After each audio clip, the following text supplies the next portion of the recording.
voy a hacer énfasis en la cuestión del discurso filosófico. Entonces, el primer punto dentro del temario que les proporcioné es la filosofía entendida como discurso filosófico. O sea, no es un curso de filosofía, ¿no? Sino es un intento de análisis, de reflexión sobre la filosofía como un discurso, entre otros discursos. Y por supuesto, frente al discurso que nos interesa de manera fundamental, que es el discurso psicoanalítico, ¿no? Entonces, esta ya es una delimitación. O sea, eso quiere decir que lo que nos interesa es, digamos, el tipo de problema y el tipo de abordaje que se da en la filosofía y que de alguna manera coincide con el psicoanálisis. O el psicoanálisis coincide con la filosofía. Y vamos a ver de qué manera, ¿no? Entonces, el primer punto es este. El segundo, que veremos no en esta sesión, sino en la próxima, la metonimia y la metáfora de la palabra filosofía. Eso va a ser interesante, espero, ¿no? Para ustedes, donde lo que vamos a entender que la palabra misma, el término, el sintagma o el significante filosofía, pues en realidad entraña una metáfora y al mismo tiempo una metonimia, ¿no? Y entonces vamos a ver, y aquí les recomiendo que veamos justamente un fiestonón, ¿no? Que pone el compañero Platón. Ya saben que yo siempre digo el compañero porque digo, pues fue compañero de alguien necesariamente, entonces tiene que ser compañero de alguien. Bueno, Platón escribió un texto que el psicoanálisis recurrentemente ha utilizado. Lo veo, desde luego, en, en, en Freud, cuando habla justamente de la concepción del eros, ¿no? Porque de eso trata este diálogo que se llama justamente el banquete. Y el banquete, digo, es un reventón, ¿no? Es un fiestonón en aquella época. Todavía no había propiamente alcohol, pero sí había otra sustancia que ponía happy a la gente. Entonces, en medio de eso y de ya saben lo que ocurre en los reventones, ¿no? Pues de repente ya empiezan las insinuaciones de que ya te vi mejores ojitos y, ¿no? Hay cosas así que empiezan a ocurrir en las fiestas estas divertidas. Y ahí, en medio de ello, se celebra justamente el Eros. Pero el Eros, este es el gran hallazgo que encontramos en el texto de Platón, es el Eros o el amor al saber, a la sabiduría. Y entonces esto amplía una dimensión humana. Hola Paula, perdóname, no te había saludado, discúlpame, te incorporaste. Bienvenida, qué bueno que estás con nosotros, gracias. Gracias. Buen día. Gracias, buen día. Y después de ello, ya tener un panorama, porque es interesante la coincidencia en este sentido de la filosofía del psicoanálisis. El psicoanálisis es una búsqueda sobre el saber, ¿no? Y es ese saber qué, ese saber reprimido, ese saber puesto de lado, o ese saber no sabido, como dicen algunos lacanianos, ese saber no sabido que se da, por ejemplo, en esta formación fundamental de los procesos inconscientes, que es en el sueño, ¿no? Por ejemplo. Entonces hay una suerte de sabiduría, de saber en los sueños, y que eso se vio, digamos, en la antigüedad de cierta manera, y luego es retomado en una mirada cercana a lo científico, que es la de Freud. Entonces, lo que vamos a ver después es este mito de la caverna de Platón. Todos conocen el mito, o bueno, casi todos conocen el mito de la caverna, ya saben, un individuo está en la caverna, de pronto se escapa, empieza a ver el sol y tal. Entonces hay una serie de metáforas que se han utilizado en el psicoanálisis de tal manera que se piensa, digamos, que el punto es la emergencia de algo distinto, un mundo distinto, una esfera distinta, eh, que se da respecto de ese mundo de sombras, sobre el cual voy a volver varias veces, lo de la sombra, porque la sombra es algo que nos acompaña siempre, ¿no? Entonces, y además se dice con toda atingencia que nadie puede saltar su propia sombra. Entonces, la sombra es algo que nos acompaña. Y la idea en la caverna de Platón es esta idea de alcanzar el saber, pero un saber que el que salió, el que se escapó de la caverna, regresa y les cuenta a los otros les dicen, nanay, así no, eso que nos cuentas no es cierto, no existe, no hay tal. Y es este rechazo al saber, ¿no? Como ocurre cuando algún paciente nuestro de pronto dice, no, es que eso no es así, ¿no? O sea, como si hubiera una cuestión ahí entre dogmática o la forma más común es no sé, ¿no? O sea, ¿cómo lo lees? ¿Cómo lo interpretas? ¿Qué te sugiere? ¿Qué piensas sobre esto? No sé. O sea, es volver a la caverna, ¿no? Bien. Y luego, en otro momento veremos a Descartes. ¿Por qué Descartes? ¿Por qué Descartes? ¿Por qué René Descartes? Este singular sujeto que estudió ahí con los jesuitas y de pronto empezó a decir, la tradición no me funciona, no me sirve, y entonces lo que hay que hacer es dudar de todo. Y entonces plantea una cuestión central de todo el pensamiento filosófico, es la duda, ¿no? Entonces poner entre paréntesis, eh, sobre todo lo que nos han enseñado, lo que nos han dicho, diría Descartes, ¿no? Entonces, él elabora, como todos sabemos, un discurso sobre el método, ahí está la palabra, ¿no? Un discurso sobre el método, y en el cual pues va señalando cuál es el método moderno. Y ese método moderno empieza justamente por la interrogación, lo que vamos a ver en un momentito más. Y aquí la cuestión que centro es la pregunta, ¿por qué el sujeto cartesiano está en el orden, perdón, en el origen del sujeto del inconsciente? ¿Qué quiere esto decir? ¿Por qué el sujeto, que es una de las caracterizaciones que tiene cierto psicoanálisis, ¿no? Relacionado justamente con que hay un sujeto del inconsciente? Y cuando uno busca ese sujeto del inconsciente, créanme, uno sale a la calle y no lo encuentra, ¿no? Y tampoco está en pandemia, no está oculto, no está cercado, ¿no? ¿Qué es esto del sujeto del inconsciente? Bueno, pues es el sujeto que planeó, elaboró, creó, inventó, como ustedes quieren, Descartes, para entonces marcar un punto de partida diferente respecto a lo que había sido la antigüedad. Y cuando digo antigüedad, me refiero a esta división que se hace en la historia, ¿no? Hay una historia, hay un momento de la historia que se llama historia antigua, y la antigüedad abarca, digamos, desde la tradición griega y romana, y abarca la Edad Media, digamos, hasta el siglo XIV, XV. Luego viene el Renacimiento y la época moderna, ¿no? Que se inicia con la revolución científica de los siglos XVI y XVII, Galileo, Copérnico, Newton, ¿no?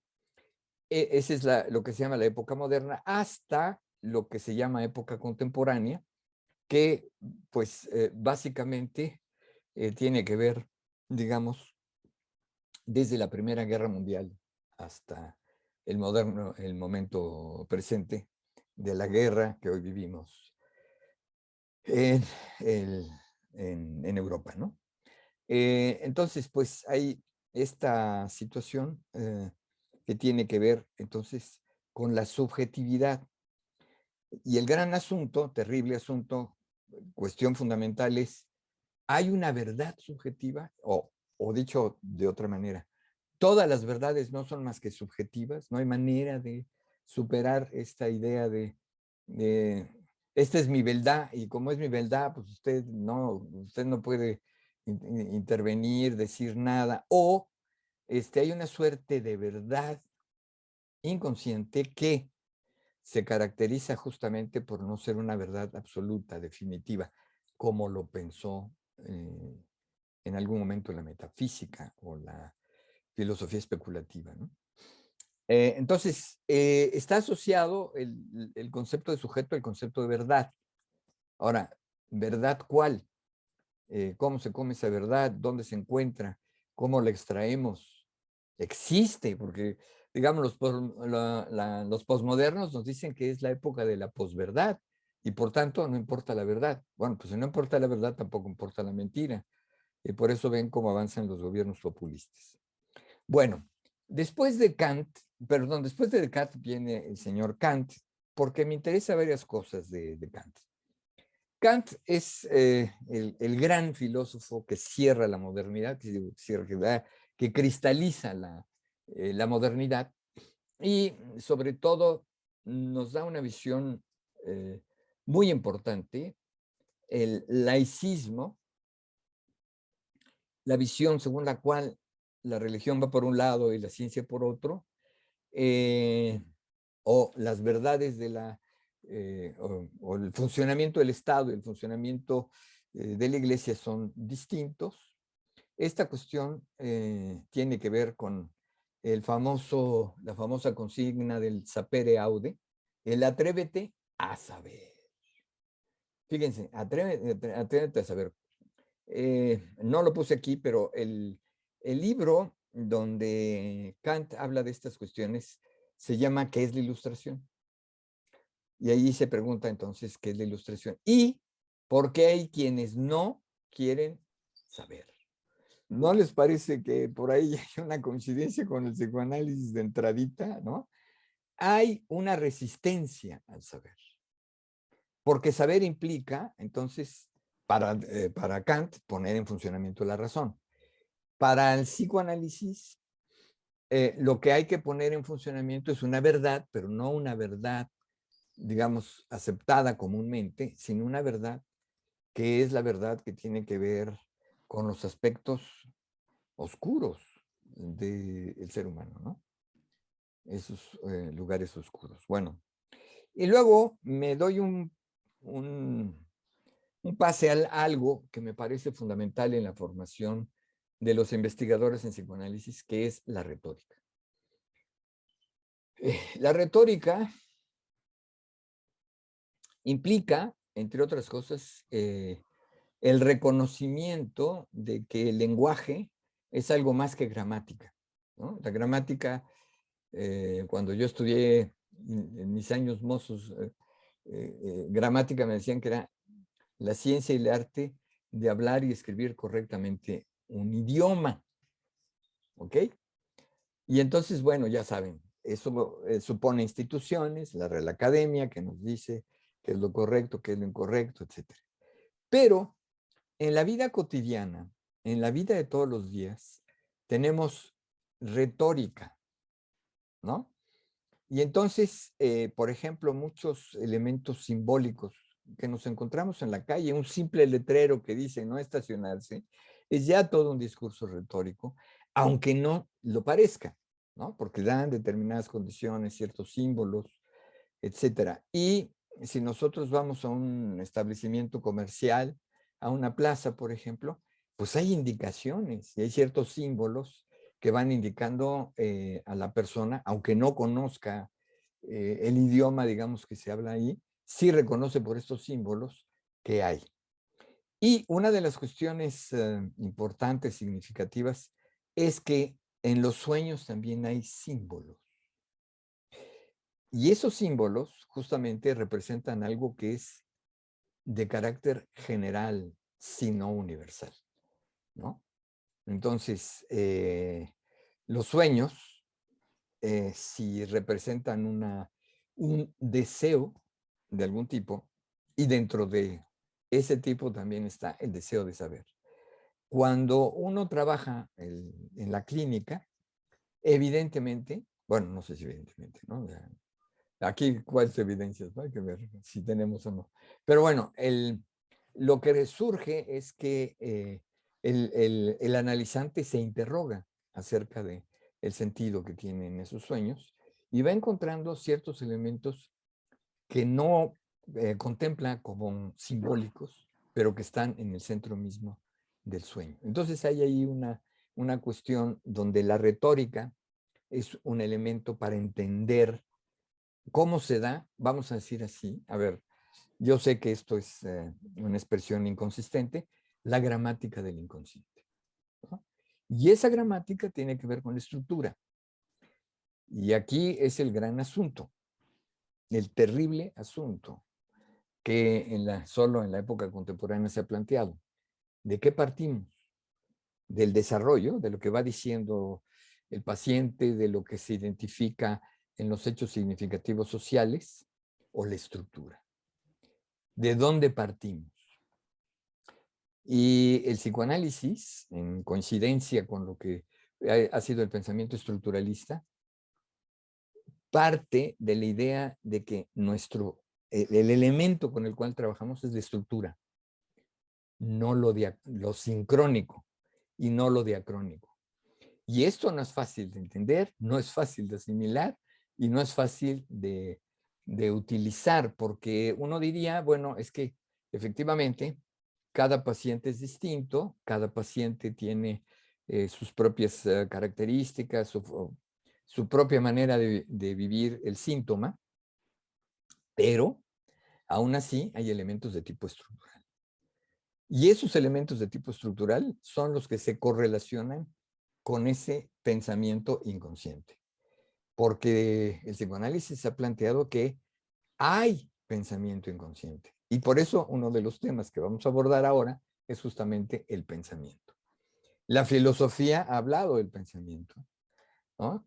Y entonces de los tipos de pensamiento, el pensamiento cotidiano, el pensamiento crítico, el pensamiento religioso, el pensamiento mítico, etcétera. La gama que hay sobre el menú, digamos, sobre el pensamiento es bastante amplio. Y por eso se pensó que la filosofía se ocupa del pensamiento, pero no es lo único. Lo que vamos a ver es a través de la retórica. Luego, algo que me parece fundamental, que se relaciona con lo anterior, es la hermenéutica. La hermenéutica es, como se sabe, la técnica, la ciencia de la interpretación. Y la hermenéutica, que es antigua, ha tenido en los últimos años un resurgimiento, digamos a partir de los años 50, donde la hermenéutica se convierte en un eje explicativo muy interesante, ¿no? Y a veces se correlaciona con el psicoanálisis. Y entonces, por eso mi pregunta es, ¿sí o no una hermenéutica para el psicoanálisis? ¿Por qué una? ¿Por qué sí, por qué no? ¿No? Y eso va a ser una discusión, no pretendo aquí imponer ningún punto de vista. Y luego vamos a dar un retroceso, aparentemente en el tiempo, sobre un filósofo poco explorado de estos que se llaman presocráticos, que es Empédocles. Porque Empédocles es un filósofo que nos habla justamente del amor y el odio. Y esta concepción va a ser importante, sobre todo para entender esta cuestión de la energía del psiquismo y la teoría de la libido, ¿no? O el quantum de afecto que se llama por ahí. Y finalmente cerraría con Freud y el pensamiento de la ilustración, que ya les adelantaba. De alguna manera, Freud es heredero, es partícipe de un pensamiento que tiene que ver con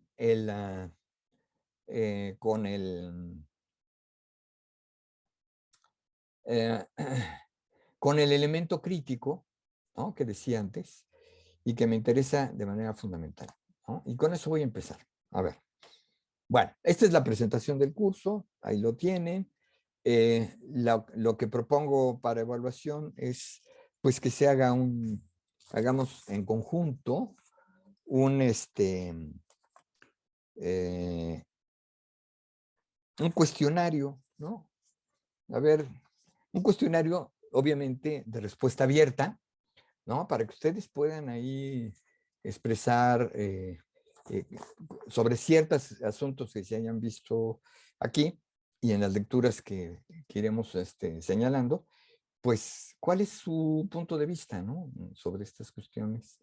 ¿Cuál es su opinión? Entendíamos la opinión como una opinión justificada, no nada más que yo opino que sí, pues sí, yo opino que no, pues no, ¿no? Sino las razones.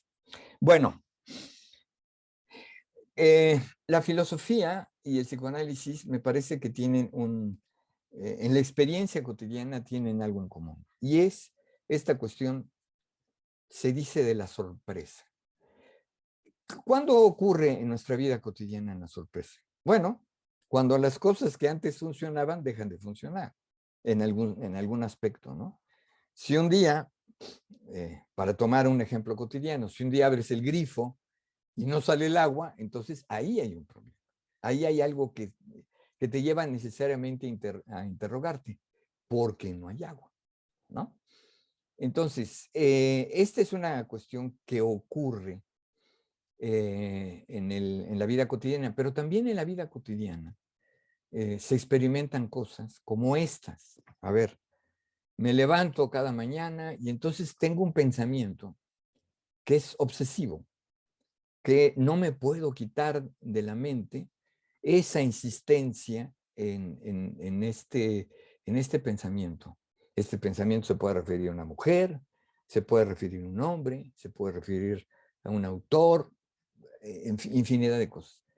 Pero no está en el control del individuo el control de esta afección, llamémoslo así, en la que no hay control de las cosas que se hacen. Y aquí surge una interrogación.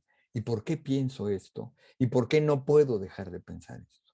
Entonces, en la vida cotidiana hay una irrupción, algo que se rompe. Y eso que se rompe es justamente lo que hay en común en la filosofía, uno de los elementos de lo que hay en común entre la filosofía y el psicoanálisis. Algo no funciona. Ahora, ese no funciona para quién. Ahí está también el asunto. Obviamente hay un pensamiento de tipo conformista, vamos a decir así.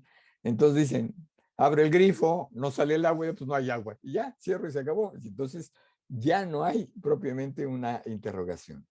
La interrogación viene entonces cuando, digamos, la respuesta o la solución no es una solución satisfactoria. Pero piensen ustedes que el desarrollo de la ciencia ha sido igual. Es decir, ha habido ciertas respuestas. Por ejemplo, para citar un caso así rápidamente paradigmático, es el vacío. En la antigüedad, ya dije lo que entiendo por antigüedad, en la antigüedad no existe el vacío. Incluso es esta idea de que no hay espacio sino lleno, el espacio está lleno.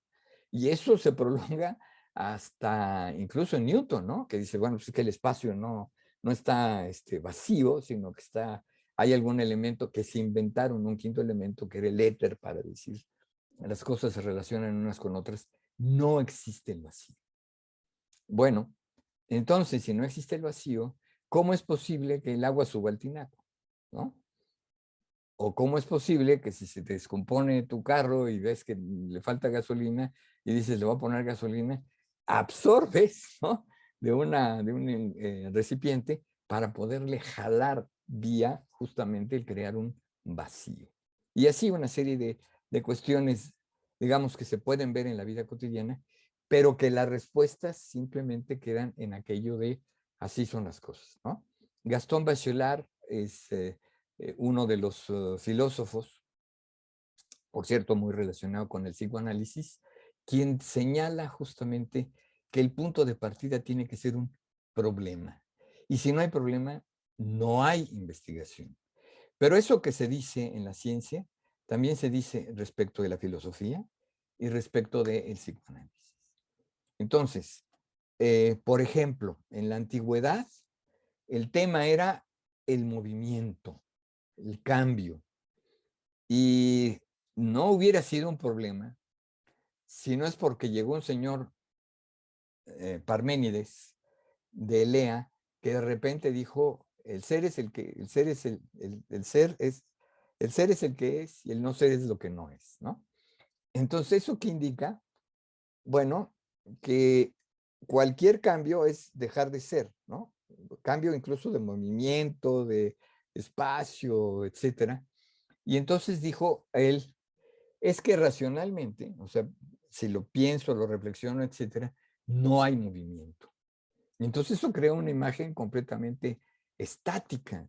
Pero ¿cómo? Todo el mundo veía, ¿no? Que sí había movimiento, pero la cuestión era refutar ese razonamiento, ese conjunto de razonamientos que llevaron a Parménides a decir una cosa que parece o que nos parecería hoy absurda. Y lo importante no es nada más decir, no, es que Parménides estaba medio chiflado, medio loco, ¿no? Como se suele decir eh, frente a cualquier cuestión nueva, y cuando es una cuestión nueva significa que hubo una ruptura, que hubo un cambio. Y así, como ocurre en la filosofía y como ocurre en la ciencia, también ocurre en el arte, ¿no? Cuando aparece la música atonal, pues es una revolución, evidentemente, porque cambia el concepto de lo que es la música, etcétera, ¿no? No se diga, digamos, en el cine. Cuando Bergman empieza a hacer sus películas, digo Bergman como cualquier otro, ¿no? Empieza a ser un tipo de cine que rompe, digamos, con los cánones o los patrones tradicionales, y entonces hay una innovación. Y la innovación supone ruptura, pero para que haya ruptura, precede, aquí hay algo, una crítica. Y entonces lo que hace la filosofía es, se dio esta respuesta, por ejemplo, aquello de que el movimiento no existe, y entonces, ¿cómo respondemos a esa cuestión? Pero repito, es quien se lo plantea. Ustedes supongan que si voy en el metro y empiezo a hablar de Parménides, y digo que Parménides dice que no se mueve nada, y entonces, pues, ¿cómo se anda moviendo el metro, no? Pues me tildan de loco, ¿no? Pero no me hacen caso porque no hay el interés por la pregunta, ¿se entiende? Y es la pregunta de cómo es el ser, y el ser está en movimiento o está estático, hay esencia o hay apariencia, o sea, el movimiento es aparente o es un movimiento real. Si cambia el objeto, cambia el ser del objeto, son una serie de interrogantes que vienen, pero a partir, insisto, de la posibilidad de interrogación. Entonces decimos con Duranville, dice que no hay discurso sin problema. El discurso es ante todo una respuesta que aporta una solución a un problema. No se podían concebir tragedia ni discurso trágico sin el problema que la interrogación filosófica debe haber dejado de aparecer. El nacimiento de la tragedia solo es posible en la época de la filosofía y tal, ¿no? Entonces, la respuesta al discurso supone la pregunta. Ahí está el asunto. Al igual que en el psicoanálisis, no hay discurso si no hay problema. Ahora, ¿quién plantea el problema? Ahí, no me meto ahorita eh, a desmenuzar el asunto, simplemente estoy caracterizando el discurso. Pero la pregunta vale. ¿Quién establece la pregunta? La pregunta no es necesariamente explícita. Fíjense, hacemos muchas cosas en la vida cotidiana que son respuesta a algo, pero a veces no conocemos la pregunta. ¿Por qué? ¿Por qué hago esto? O es lo que decía antes, ¿no?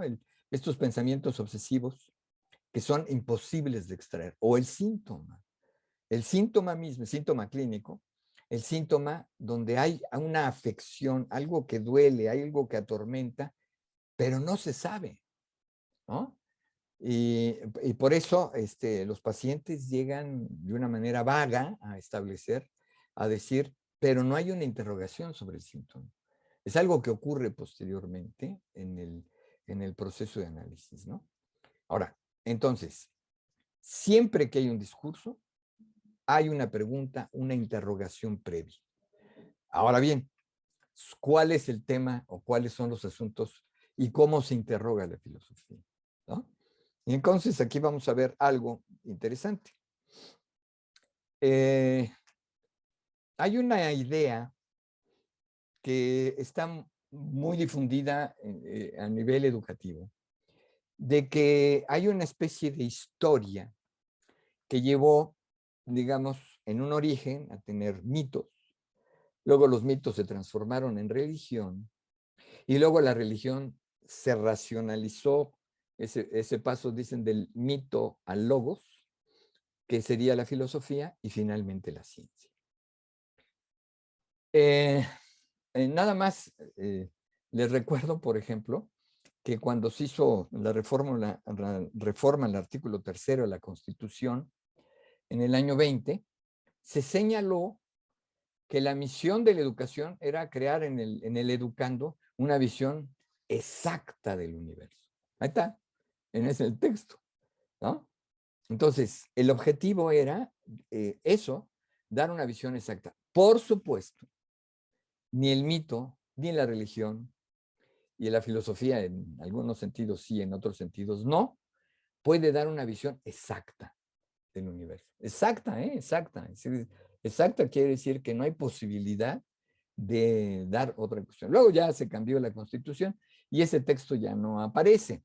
Pero de alguna manera lo que está dando es una idea relacionada con el iluminismo.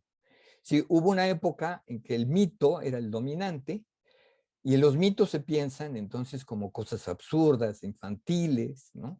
Un momento infantil en el desarrollo del pensamiento humano, donde se invocan a dioses y se invocan a fuerzas de la naturaleza. Y eso constituye un pensamiento, digamos, previo, porque parece no tener lógica, parece no ser realmente un pensamiento, sino un conjunto de sensaciones o de emociones, como se pensó en algún momento. Sin embargo, desde finales del siglo XVIII, principios del siglo XIX, se empieza a tener un interés particular sobre el pensamiento mágico, subrayo, pensamiento mágico. Y no es sino este investigador Fraser que nos va a hablar del pensamiento mágico en estos términos, ¿no? Y lo cito. Dice Fraser en La Rama Dorada, que es un texto que publicó en español el Fondo de Cultura Económica, y a lo mejor ahora como lo están malbaratando todo, pues ahí consigue uno una edición baratona. Bueno, dice, todo razonamiento mágico presupone una ley general de simpatía.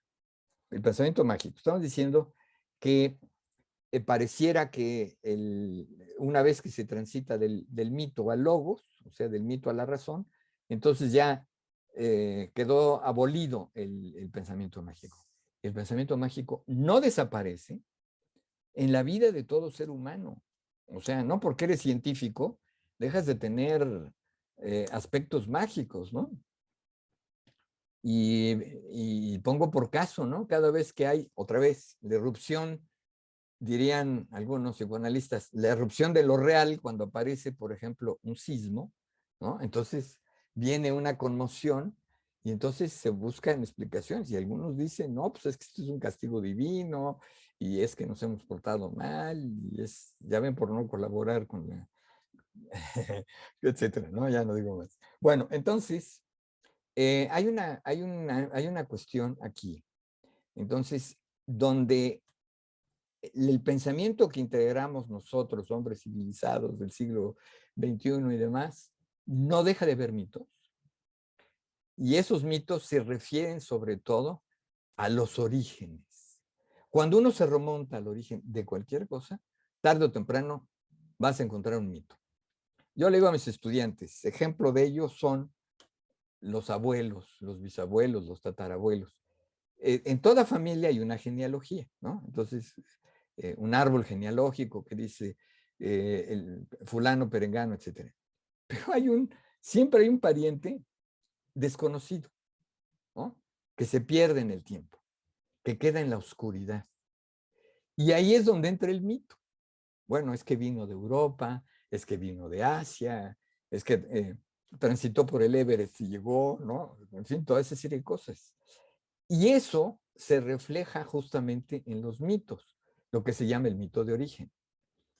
Entonces, hay un mito de origen que está presente en el pensamiento, dice, en el pensamiento indígena, pero también está presente en nosotros.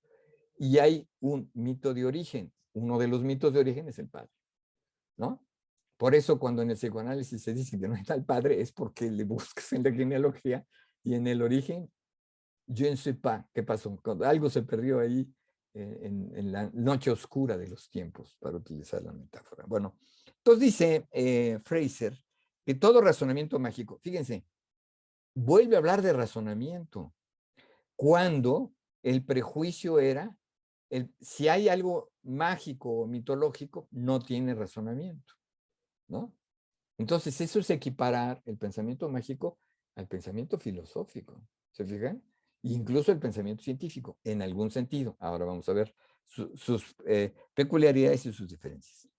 Dice, todo razonamiento mágico presupone una ley general de simpatía, según la cual todas las cosas se pueden relacionar unas con otras, pero no de forma arbitraria, sino en virtud de dos cauces generales presididos por dos leyes. La ley de la semejanza, aquí está el primer punto, la semejanza, que le llama la magia homeopática, no tiene que ver con la escuela de medicina del Poli, no, sino homeopática, o sea, de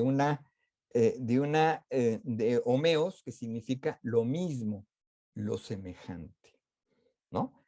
Aunque los chochitos tienen que ver con lo homeopático en el sentido de esta simpatía, porque hay algo semejante entre el mal que se trata de extirpar y lo que se inocula, ¿no? Y la ley del contacto, o lo que llama Fraser, la magia contaminante. Entonces, si uno va al mercado de Sonora, o va a este lugar, ¿cómo se llama? Que está en el poniente de la ciudad, donde está la de las estrellas, ¿alguien me recuerda? ¿No? Donde venden cosas mágicas y astrológicas y todo. ¿Alguien se acuerda? Sí, se le conoce como el pasaje esotérico. Ándale, ¿ves? Ya, desde ahí está, es lo esotérico. Entonces ocurre que te dan pócimas. Y esas pócimas obedecen estas dos leyes, que son distintas, que no se confunden una con la otra, aunque puedan actuar de manera conjunta. Y entonces le dice, para esta pócima tienes que arrancarle un cabello a tu pretendiente o al que tú pretendes, y le arrancas un cabello en el sentido, entonces, de que lo que estuvo contigo va a producir un efecto, ¿no? Y entonces lo que está cerca o que estuvo cerca en algún momento va a producir el mismo efecto, ¿no? Una especie de causalidad mágica, justamente, ¿no? Y lo mismo con la semejanza, ¿no? Donde lo semejante produce lo semejante. Y por eso se hacen monitos. Entonces el monito se tiene que ser semejante, no es el mismo, semejante a aquel al que se le va a hacer un conjuro, ¿no? De esta naturaleza. Pero no crean que nada más es como magia negra o estas cosas esotéricas y demás, no, no. También cuando si ustedes van a los spas y les dicen que le van a poner piedras, ¿no? Esa es una idea completamente mágica. Y ahí te ponen un montón de piedras y te dicen, es que la piedra caliente hace no sé qué, hace no sé cuánto, ¿no? Y claro que produce un efecto, pero el problema no es eso. El problema es entender la causa. Pongo por caso, los fantasmas, ¿no? Esta especie de entes redivivos, ¿no? Que reaparecen en nuestra vida cada rato, ¿no? Recuerdo la explicación de un estimado sacerdote que decía que los fantasmas eran como las películas de Pedro Infante, SIC, ¿no? ¿Por qué? Dice, es que Pedro Infante ya se murió, pues el que estás viendo no es Pedro Infante, sino una especie de holograma perdón, porque me ría, pero en fin, esto se dice muy seriamente, una especie de holograma, ¿no? De aquel que se fue. Entonces hay una especie de energía, y tiene un nombre, ¿no? Es energía que permanece. ¿Por qué? Entonces, porque el cuerpo no se evapora, digamos, no desaparece físicamente, sino hay otra suerte de cuerpo. Y luego le llaman, ¿no? Por ejemplo, el cuerpo astral, y tuve un viaje, y fue mi cuerpo y tal. Esta especie de desdoblamiento del mismo, o sea, es un mismo cuerpo, pero dividido. La cuestión no es que se produzcan efectos, sino darle una suerte de explicación de acuerdo a estas dos leyes que identificó Fraser, ¿no? O sea, el problema no es que se cayó una cosa en mi casa y entonces dices, es que vino el tío abuelo, ¿no? Y la tiró porque, pues, ¿por qué? Porque está enojado, ya saben, se crea toda una fantasmagoría, ¿no? Y todo un discurso donde lo inexplicable se vuelve explicable de esta manera. ¿Qué fue lo que dijeron los científicos? Oigan, no todo es explicable, ¿no? Hay un límite, porque les voy a decir, y esta es la cuestión terrible de los conjuros y de toda esta cuestión de la magia, que siempre hay explicación para todo, ¿no? Y la explicación puede ser cualquier cosa, y efectivamente es cualquier cosa, pero siempre hay explicación. Mientras que en la ciencia, pues dices de repente, pues es que esto no se sabe, ¿no? Es decir, ¿por qué hay materia oscura en el universo? No sabemos, ¿no? ¿Cómo fue el segundo anterior al estallido del Big Bang? No sabemos, ¿no? Y hay una serie entonces de cosas que la ciencia dice, es que hay límites. Probablemente en el futuro se llegue a saber, ok, pero de momento no. Mientras que la magia siempre, la magia y en cierto modo la religión, dice, todo tiene una causa.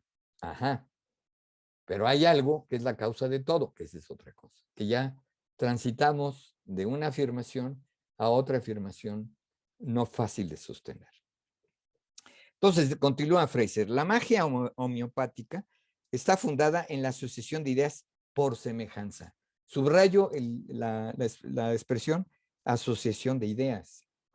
Este término, que viene del empirismo, donde dice que todas las ideas se conectan unas con otras. ¿Y cómo se conecta una idea con otra? Por su semejanza.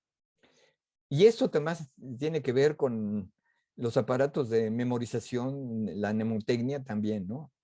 Tiene que ver con este tipo de asociaciones y se habla justamente de las semejanzas, ¿no? Entonces, de manera que sigue operando este sentido mágico en nuestra vida y no por ser mágico deja de ser eficaz, ¿eh? O subrayo esto, sí hay una eficacia, sí produce efectos y el problema no es eso, sino es de otro, es el problema de discurso. Y la magia contaminante o contagiosa que está fundada en la asociación de ideas por contigüidad. Entonces tenemos pues que esto quedó, digamos, en el terreno de la contigüidad y semejanza. Esto quedó en el terreno inicialmente de la antropología, que hizo que sin lugar a dudas fue un gran avance, porque entonces dejó de considerarse lo mitológico como lo primitivo, entre comillas, ¿no? O sea, lo que ya quedó superado en el ser humano. Y esto va a ser importante para el psicoanálisis, porque en el psicoanálisis no hay esta suerte de superación, ¿no? De que ya quedó superada en la etapa anterior, entonces, no, pero volver al niño ya es como una regresión y esa regresión, no, es que ambas cosas están presentes. Cuando se señala que hay una suerte de deseo fundamental en los sueños, se dice que esos sueños son deseos infantiles. Por supuesto, reelaborados desde la estructura superior respecto de la anterior, etcétera, ¿no? Entonces dice, Roman Jakobson es un lingüista ruso que emigra de Rusia hacia Europa, particularmente primero en París y después en Nueva York. Y cuando estudia la afasia, las dos formas de afasia, hace una generalización y establece que todo signo tiene dos ejes, un eje de combinación y un eje de selección. Es decir, no me meto en lo de la afasia ahorita para no distraernos en el tema, pero es la referencia. Es decir, cuando componemos una oración cualquiera, tenemos dos elementos que se conjugan. Por un lado, esta cuestión de la combinación, ¿no? Entonces, el niño juega la pelota. Entonces, el niño, entonces, él tiene un artículo masculino respecto de niño y él coinciden, ¿no? Se van dando relaciones de coherencia. Muy bien, el niño golpea la pelota. Muy bien. Entonces, esto es lo que dice Jacobson, que se da una combinación in presencia, o sea, conjuntamente, ¿no? Pero tiene un desarrollo, ¿no? O sea, primero él, luego el niño, ¿no? Golpea la pelota, etcétera. Se va dando de una manera diacrónico en el tiempo. Sin embargo, junto con la expresión hay otro eje no visible, no observable, no está presente, por eso se llama inabsentia, que es el eje justamente de selección. A ver, ¿por qué dije el niño? Pude haber dicho los niños, o pude haber dicho las niñas, o unos niños, o unas niñas. Eso significa que cuando se pronuncia el niño, ya hay una selección, ¿ok? Porque se excluyen otras cosas para dar presencia a estas. ¿Se entiende esto? Esto me parece fundamental porque buena parte de la lingüística que encontramos en Freud, ¿no? Es justamente esta doble combinación sin que haya tenido él una conceptualización precisa de esto. Y si Lacan tomó estas ideas, las tomó justamente de Jacobson, no de Saussure, sino de Jacobson, ¿no? Roman Jacobson, ¿no? Y Roman Jacobson es el que influyó en otro pensador fundamental de inicios del siglo XX, que fue Lévi-Strauss, ¿no? Donde lingüística y antropología se unen al punto de que llega el Lévi-Strauss a decir que toda la antropología es una lingüística aplicada, ¿no? Órale. Bueno, entonces, si se fijan, la combinación tiene que ver con la idea de la contigüidad. Jacobson la elabora sobre el trabajo de Fraser, ¿eh? ¿Sí? Ya está ahí presente. Se nos está metiendo un ruido con Michi. Michi, hola. Hola, doctor. Perdón, se me olvidó silenciar. Ya silencio. Porfa. Y la selección son grados de similaridad. ¿Por qué? A ver, ¿por qué similaridad? Bueno, si nos remitimos solamente a la gramática, hay muchas otras categorías, pero no me quiero meter en la complejidad. Pero digamos, los artículos.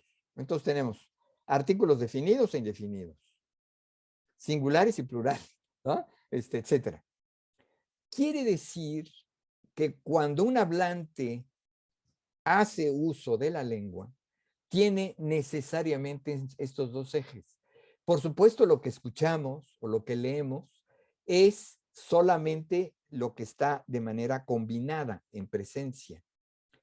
Pero el poeta, el analista, el filósofo van a entender que detrás de ello, es decir, detrás de esta estructura superficial, hay una estructura profunda.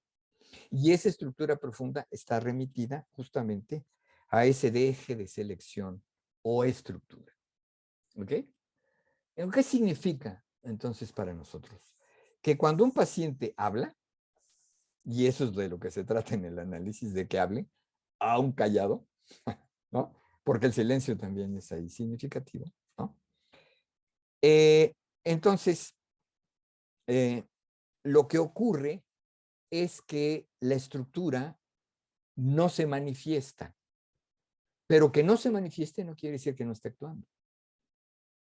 Entonces, cuando el paciente habla y dice, mi padre a quien le debo la vida, entonces está dando por eso llamamos un significante construido sobre la base de una estructura, donde el lugar del padre es un lugar central, pero como ausencia, ya se va entendiendo. Está ausente porque está dentro de la estructura. ¿Ok? Bueno. Dice sobre esta cuestión, la semejanza, ahí va, por si luego ven por ahí algunos autores que nada más leen a Lacan. La semejanza va a dar lugar, dice Jacobson, a una figura retórica que se llama metáfora.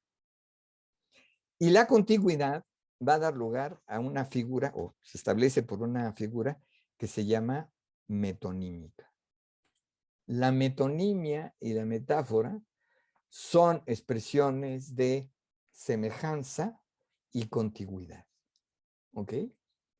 Entonces, esto es sumamente interesante y dice Jacobson en este libro, Los Fundamentos de la Lingüística. Un tema, en efecto, puede suceder a otro a causa de su mutua semejanza o gracias a su contigüidad.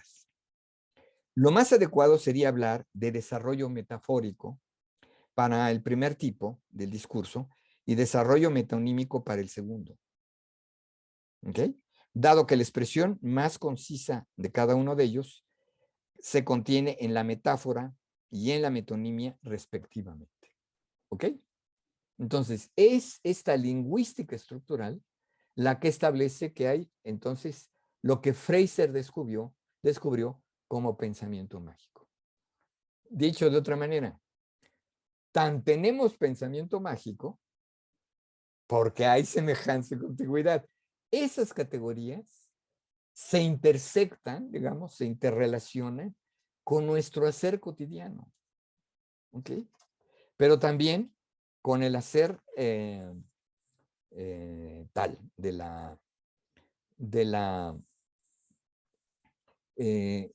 trabajo psicoanalítico, ¿no? Entonces, ¿qué hace uno como investigador? Bueno, ahí está el asunto. Estudias la diacronía, estudias la contigüidad, pero lo que es más interesante es encontrar la estructura. ¿Ok? Porque la estructura es la que permite articular esos elementos que se van uniendo. ¿Me explico? ¿No? Hasta ahí vamos bien. Voy lo más despacito que puedo, ¿no? Bueno, entonces tenemos dos tipos de pensamiento.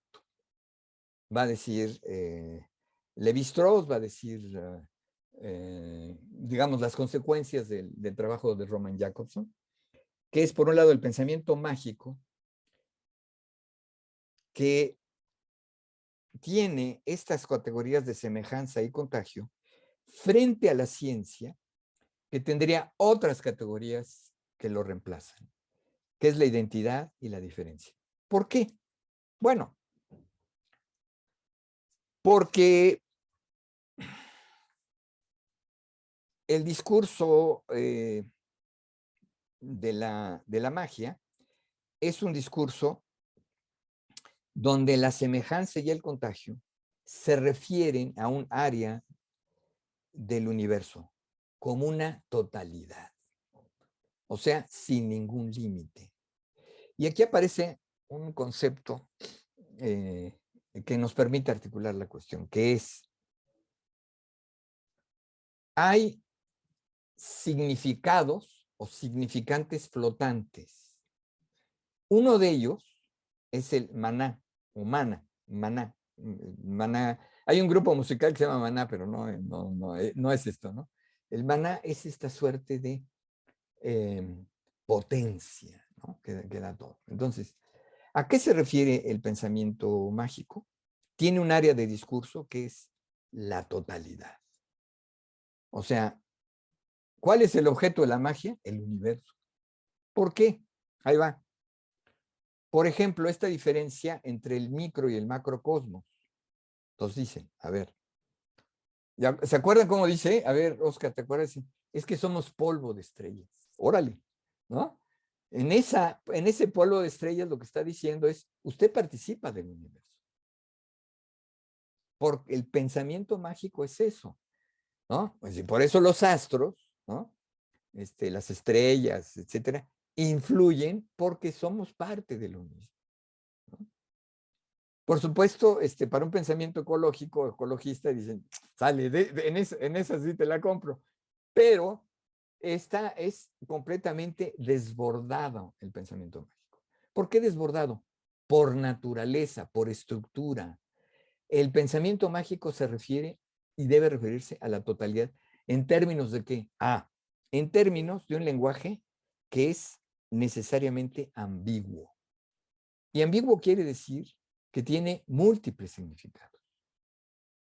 Y entonces, no hay pensamiento mágico sin algo que signifique más de una cosa al mismo tiempo. Entonces, el pensamiento mágico es un pensamiento ambiguo, que se corre, digamos, entre varios significados a los significantes que menciona. Y pongo el ejemplo del maná, pero puede ser cualquier otro objeto que se utilice en la magia, ¿no? Piensen ustedes, por ejemplo, este gran intento de encontrar la piedra filosofal en los antiguos que pensaban que eso se da. Bueno, muy bien. Y aquí hay una suerte de aparente contradicción. ¿Cuál es el área del discurso? El universo como totalidad. Es un pensamiento totalizante o cabría mejor decir totalitario. Nada queda fuera de la magia. Por eso les decía antes que siempre van a encontrar una explicación o una pseudo explicación de que algo sucede por tal, ¿no? Entonces, se oye un ruido, ¿no? Entonces dices, a ver, se oye un ruido y alguien, se oye un ruido en el techo. Y entonces alguien dice, no, es que pasó un gato, no, van a encontrar. Pero si alguien dice, es que allí hay un espíritu chocarrero, ¿no? Entonces lo que aparece es un ente que ya no entra en el dominio de las cosas que se pueden observar, etcétera, y que traslada al terreno de lo fantástico, de la fantasía, el fantasí, ¿no? Viene también fantasma, ¿no? Que traslada entonces a decir, esto se explica porque en el universo circulan y entonces aparecen las almas, ¿no? Fíjense, en el antiguo cristianismo se oponían a la cremación de los cuerpos por aquello de que, según el libro del Apocalipsis, los almas renacerán en los cuerpos. Y entonces vino el gran problema práctico que se dijo, bueno, ¿y si reviven? ¿No? Entonces este planeta se va a superllenar, ¿no? Pues no vamos a caber, ¿cuántos vamos a caber, no? Entonces eso de que reencarna en el cuerpo, que es una idea de los pitagóricos, de la cultura órfica, ¿no? De la transmigración de las almas, etcétera. Pero que el cristianismo dijo, revive en el mismo cuerpo. Y si revive en el mismo cuerpo, entonces, pues, ¿cómo le haces, no? Y además alguien se preguntaba, decía, bueno, ¿y cómo va a renacer? Ya cuando era viejito, ya cuando era calavera, ¿cómo va a renacer, no? Entonces, esta serie de cuestiones quedan inexplicadas, pero durante siglos. La Iglesia Católica ha autorizado ya la cremación, pues muy recientemente. En todos los años anteriores prevalece ese sentido mágico. Bueno, y luego la concreción. ¿Por qué lo concreto? Porque va a hablar de objetos, digamos, susceptibles de ser percibidos por los sentidos, que se huelen, ¿no? Por ejemplo, piensen en toda esta cuestión de que nos dice de la inhaloterapia, creo que se llama, ¿no? Entonces, es que usted nada más lo huele y ya con eso, con que lo huela, ya se le va a tranquilizar el cerebro y se le va a tranquilizar el alma. Y luego ya vienen las otras cosas, ¿no? resulta que estas esencias llegan al cuerpo, pero también llegan al alma, y entonces te dan una suerte de cosmovisión, digamos, de cómo opera la inhaloterapia, creo que se llama, ¿no? Esto de que Aroma. eso, aromaterapia, ¿no? La aromaterapia. Entonces ya luego hasta llegas a unos consultorios de los psicoanalistas y de repente huele, no a pachuli, pero huele a otra cosa, ¿no? Y entonces porque dicen, es esto que está influyendo y tal. Como si ese fluido tuviese una suerte de esencia, ¿se fijan? Algo que está ahí y que llega al cuerpo, invade tu cuerpo porque tu cuerpo está en relación con lo que hueles, ¿no? Por eso el rescahuele, ¿no? Que tenemos, bueno. Frente al pensamiento científico que establece, a ver, la semejanza no es algo que deba privar en el discurso científico. Las categorías que deben privar en el pensamiento científico son categorías precisas. Por ejemplo, una de ellas fundamental es la categoría de objeto. ¿Ok? Ahora, ¿qué quiere decir objeto? Obviamente, en cada ciencia tiene que definir su propio objeto. Entonces dices, por ejemplo, la biología se ocupa de los seres vivos, es un objeto, ¿no? Delimitado. Y entonces lo que está, o la evolución de las especies, según se vaya viendo, ¿no? Entonces pero tiene un objeto definido. En cambio, la aromaterapia, ¿qué objeto tiene? Todo. Porque hasta el perrito está ahí acompañando al amo, también le toca la aromaterapia y igual se transforma y todo. Y esta es la idea, ¿no? Que hay una especie de transformación de algún tipo que no es observable, ¿no? Más que por la constatación de la persona que se persuade de que eso así funciona. Entonces, a diferencia del pensamiento mágico, mitológico, el pensamiento científico busca signos del discurso que sean precisos en contra de los otros que son ambiguos. ¿Okay? Y que no se estudie el universo como una totalidad, sino niveles diferenciados. Entonces, la física estudia un cierto nivel de fenómenos, la biología estudia, la química estudia otro nivel de fenómenos. Hay un recorte, la realidad es recortada. Para la magia no, para la magia no hay recortes, ¿no? Porque todo recorte es simplemente contrario a la idea esta holística, ¿no? De todo, ¿no? Y frente a la concreción, digamos lo concreto, ¿con qué trabaja el pensamiento científico? Trabaja con abstracciones. Esas abstracciones son las categorías. Por ejemplo, espacio-tiempo, ¿no? Entonces, los fenómenos se dan en un espacio y un tiempo. ¿Qué espacio y qué tiempo? La categoría de espacio, la categoría de tiempo. ¿Okay? Bueno, mientras que el pensamiento mágico se basa en cualidades, el pensamiento científico se basa en lo cuantitativo. Bueno, no me meto más para ir cerrando esto. Para Descartes la semejanza es la imaginación, tiene que ver con el desborde. ¿Por qué? Pues porque vas a meter cualquier cantidad de entes, etcétera. Y hay que sustituirlo en un saber que relega, ahí va, a no saber lo que son estas dos figuras retóricas, la metáfora y la metonimia. O sea, el pensamiento científico no es un pensamiento de significantes flotantes, sino de significantes precisos. Es decir, a un significante le debe corresponder un significado. Y eso se llama univocismo, ¿no? Entonces, tenemos términos que son unívocos, términos que son equívocos y términos que son polisémicos. Término unívoco, hay una correspondencia significante-significado. Término ambiguo es un significante a varios significados de lo más diverso, ¿no? Y por eso entra la metáfora, entra la metonimia. Y finalmente, el pensamiento polisémico, perdón, el significante polisémico, que quiere decir que tiene más de una lectura, más de una interpretación. Bien, a ver.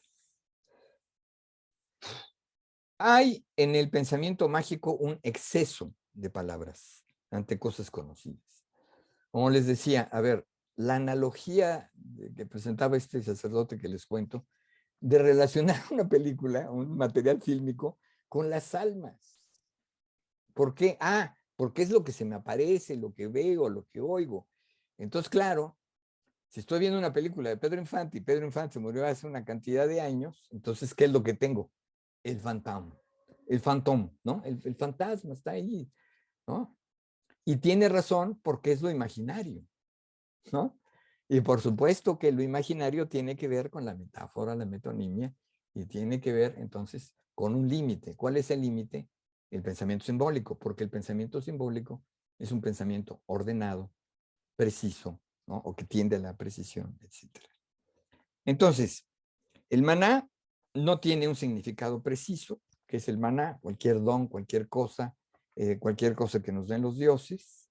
Es un significante flotante, flotante porque oscila entre una enorme cantidad de significados, a veces contradictorios. Mientras que la ciencia busca la eliminación de los significantes flotantes. Y ahí una cuestión fundamental, miren, la ciencia, acabo de decir, opera por abstracción, o sea, se construyen abstractos, tiempo y espacio, ¿no? Se definen en cada dominio científico. Muy bien. Pero entonces lo que hay es que espacio y tiempo tienen una acepción definida en cada dominio científico. O sea, está recortado, no es, y no se puede pasar de un dominio a otro sin que haya, digamos, esta cuestión del elemento metafórico. Ahora bien, al igual que el pensamiento mágico, obviamente se elaboran entidades, porque el espacio y el tiempo son categorías. O sea, yo, si bien, como diría Kant, ¿no? Aquí tengo un conjunto de objetos a mi alrededor que están en el tiempo y en el espacio, ¿no? Ni el tiempo ni el espacio son objeto de mi percepción. Yo no estoy midiendo, no estoy viendo el espacio o el tiempo, salvo, claro, con un reloj o con otras cosas, pero no el espacio y el tiempo como tales, ¿no? ¿Se entiende esto? ¿Sí? Esto es una definición filosófica, si se fija, ¿no? Bueno, paso a otra cuestión. ¿Qué hace la filosofía? Bueno, la filosofía se compone, o es un tipo de discurso que tiene un reverso, siempre tiene un reverso. Entonces, la filosofía, más bien los discursos filosóficos, Duranville dice con toda claridad que no se trata de el discurso filosófico, sino de los discursos filosóficos, que son entonces varios. ¿Cómo se da? Bueno, si ustedes han tenido algún acercamiento por ahí en la filosofía, habrán visto que se opone el racionalismo al empirismo. Y aquí es importante. El racionalismo parte de la teoría y el empirismo parte de la prueba. Antes como hoy, ¿eh? Entonces una posición empirista es la posición de la prueba. ¿Cómo lo pruebas? Y una posición racionalista es la que parte de la teoría. Por ejemplo, Einstein es teórico. Einstein no trabajó en un laboratorio, ¿no? Trabajó en un escritorio. Lo que desarrolla es una teoría. Y poder hacer entonces trabajos tecnológicos o etcétera, eso corresponde entonces al empirismo, a la parte de la empiria, a la parte de la prueba. Nosotros tenemos la misma división en el psicoanálisis. El psicoanálisis no tiene un componente empírico. Empírico en el sentido de la prueba que estoy diciendo, ¿no? Entonces, por eso hay mayoritariamente en el psicoanálisis un apoyo teórico, más que empírico. Bueno, pero eso ya es algo específico. Lo que quiero decir es que cada filosofía o cada discurso filosófico tiene su otro que reprime, literalmente, que excluye. Si alguien está en una posición típicamente racionalista, excluye al empirismo. Y si alguien está en una posición empirista, excluye al pensamiento racionalista. O probablemente otros que conozcan, el idealismo frente al materialismo. ¿Cuál es el punto de partida del idealismo? La idea. Primero la idea, Hegel y no sé qué, que primero la idea. O el materialismo que dice, ¿no? No hay nada en la conciencia que antes no haya estado presente en los sentidos. O la discusión que se daba en el siglo XII, XIII.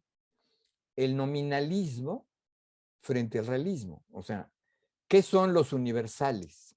Los términos universales, los términos más generales. ¿Qué son? ¿Algo que se pueda observar? No. Lo que les acabo de decir, el tiempo y el espacio no son observables por sí mismos, ¿no? Entonces, como cualquier cosa que se pueda establecer como experiencia científica, la temperatura no es algo que se... la temperatura corporal, por ejemplo, no es algo que se establezca por sí misma, sino que tiene que ser medida, establecida a través de, otra vez, de una prueba. Entonces, lo que decían, esta discusión que duró mucho tiempo, que sigue todavía, es, bueno, ¿y los nombres qué son? Los nombres son de entidades abstractas, y son de entidades abstractas, es que no existen. Ojo. Y los realistas que dicen, es que, claro, los nombres existen. Y aquí hay una gran dificultad. A ver, cuando yo hablo de perro, perro, no cierto perro, sino la palabra perro, es abstracta, es un nombre. Ellos decían que los nombres son flatus vocis, no lo traduzco literal, pero digamos son emisiones de voz sin tener un contenido específico. Entonces, ¿la palabra perro qué es? La palabra perro tiene un sentido de generalidad. Entonces, ¿dónde está la perreidad? Ah, en cada perro. Entonces, fíjense, ¿no? Los realistas van a decir que en cada perro existe la perreidad. ¿Qué es esto? ¿No? En cambio, los nominalistas dicen, la palabra perro no es más que un nombre que puede tener instancias, ¿no? Que es Fido, Pluto, etcétera, ¿no? Gatel, etcétera, ¿no? Son una serie de cosas ahí a las cuales se desciende ese nombre para darlo, ¿no? Pero son instancias del nombre. El nombre como tal, en este nombre abstracto, no existe, ¿se entiende? Es una discusión. ¿Quién tiene la razón? Pues entonces te vas viendo nominalista o realista, según sea. O, digamos, la oposición entre la metafísica y el positivismo lógico.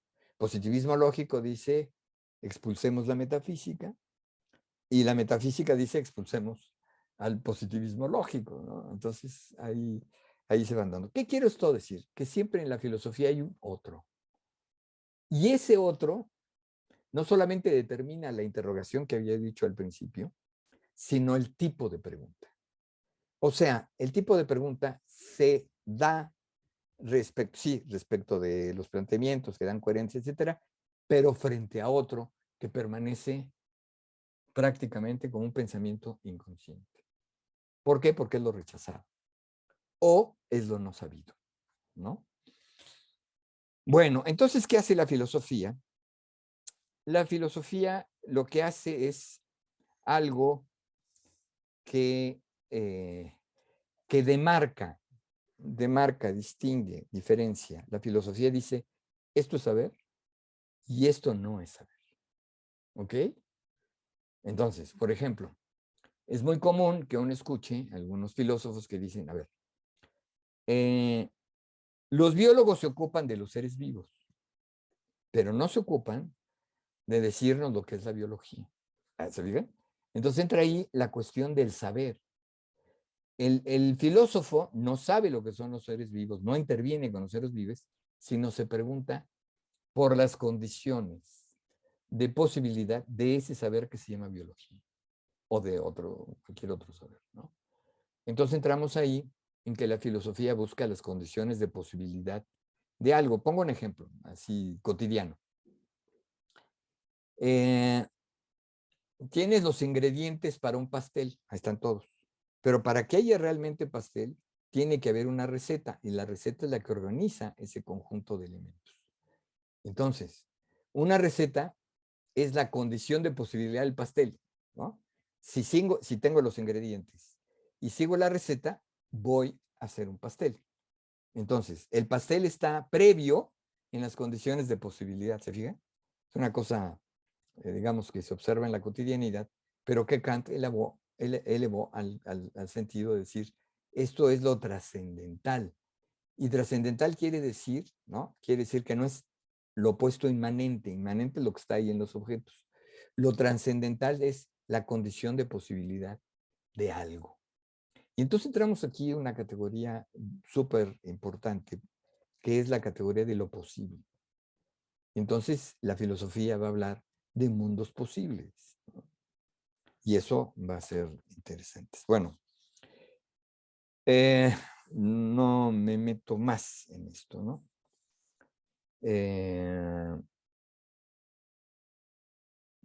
Entonces, el discurso mágico es un discurso sobre una creencia que es un discurso totalitario, ya dije cómo, no especializado, y sin un objeto preciso. En cambio, la ciencia es objetiva, es un área cortada, delimitada, con signos precisos y bien delimitados. Ahora bien, aparece en el discurso filosófico un tipo de discurso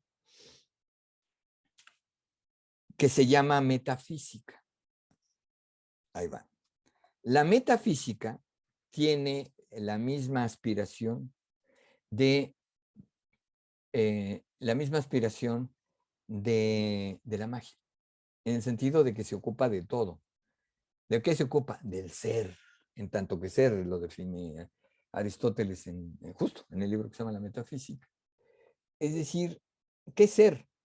No el ser de mi mouse, no el ser de mi iPhone, no el ser de la computadora, sino el ser. Es decir, como un todo. ¿Ok? Pero, aquí está la cuestión interesante, para hacer metafísica tienes que hacerlo de manera racional, acotada, como lo hace la ciencia. Es decir, tienes que darle significados precisos a lo que vas a hablar de la totalidad. Repito, la ciencia se ocupa de cosas, de asuntos concretos, particulares, específicos, delimitados, con fronteras más o menos definidas. Mientras que la magia se ocupa de cualquier objeto y con significantes flotantes. La metafísica se va a ocupar de la totalidad del universo. Algunos dicen, por ejemplo, que es la ciencia de lo general. Órale. O sea, si las ciencias son particulares, la metafísica se ocupa de lo general, de lo que es común a diferentes entes y demás. Entonces la metafísica está a montacaballo entre la magia y la ciencia. ¿Ok? Y se hace metafísica justamente, ¿por qué? Pues por lo que les acabo de decir. ¿Cómo compruebas un ente de manera general, abstracto, como el ser? Está bonito, ¿no? Entonces, ¿de qué es el discurso? El discurso es sobre el ser. Ah, ok. ¿Cuál ser? Pero voy a descender a algo más particular. Cuando enfrentamos un tema como lo inconsciente o el inconsciente, entonces entra el asunto filosófico. ¿Por qué? Incluso metafísico. A ver, ¿el inconsciente es un ente? ¿No? Es algo concreto ahí. Y si es algo concreto, ¿qué características tiene? O algo que rechazó desde el principio Freud, ¿no? Que no tiene una ubicación. Pero además tiene características que son opuestas a lo que ocurre en el mundo científico, en el mundo de experimentación científica. No tiene tiempo, o sea, el inconsciente no se limita a ningún tiempo, y el inconsciente es entonces algo como el maná, ¿no? Que va de un lado a otro. Por eso, me permito concluir, y yo sé que va a ser polémico, y por eso lo digo, justamente el psicoanálisis está a montacaballo entre el chamán y el científico experimental. ¿Con qué trabaja el analista? Trabaja con palabras, igual que el chamán, ¿no? Sin embargo, intenta no hablar de la totalidad de las cosas así indeterminadas, sino cifrarlo, darle un código a algo que no tiene código, porque si el inconsciente funciona de una manera completamente distinta, entonces, ¿cómo le imponemos un determinado código? ¿Okay? Entonces, ¿qué significa? Significa para mí que el psicoanálisis está más cercano a la metafísica, aunque rechaza la metafísica. Y lo que vamos a ver en la próxima ocasión es cómo Freud establece que la filosofía, en este sentido, la filosofía especulativa, la metafísica propiamente, en realidad opera como un delirio paranoico. Y eso es bien interesante, porque tiene que ver justamente como cómo define el psicoanálisis la paranoia. ¿Ok? Eso lo vemos la próxima. ¿Sí?